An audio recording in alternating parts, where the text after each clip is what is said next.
वाले को जो रस का दान करता है वह एक रस आत्मा में ही हूं। रूप का रस आया गया। रूप देखने का रस कब आया कि मैंने सत्ता दी, तब मन को आया। लड्डू खाने का, रसगुल्ला खाने का रस तब आया जीभ को जब मैंने सत्ता दी। कान को शब्दों का रस तब आया जब मनःवृत्ति में मुझ दृष्टा की सत्ता थी। तो ये विशेष जो तरंगे हैं, उठती है, बनती है, बिगड़ती है, आती है, जाती है, इन सब में मैं एक का एक दृष्टा साक्षी। सीधी बात, जो अभी है वही अनादिकाल से मैं हूं। मैं इस देह को मैं मानने की गलती छोड़ रहा हूं। इस देह से ऐश करने की मूर्खता को अलविदा। इस देह से सुखी होने की भ्रांति मैंने छोड़ दी। हजारों शरीरों में मैं सुख का आस्वादन कर रहा हूं, वो सुख टिकता नहीं। दुख का बोझा ढो रहा हूं, वो दुख भी टिकता नहीं। देह को ढो रहा हूं, देह भी टिकती नहीं। ये विशेष मेरी माया है। ये माया में ऐसी लीलाएं होती रहती हैं। ये विलास मात्र है, वृत्ति विलास है, माया विलास है, चित्त विलास है। इस चित्त के साक्षी चैतन्य स्वरूप मुझको मेरा प्रणाम। ओम ओम ओम।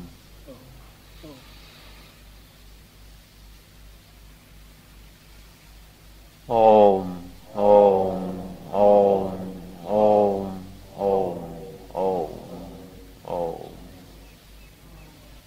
इन विचारों को एकांत में, पवित्र वातावरण में शुद्ध हृदय से बार बार दोहराकर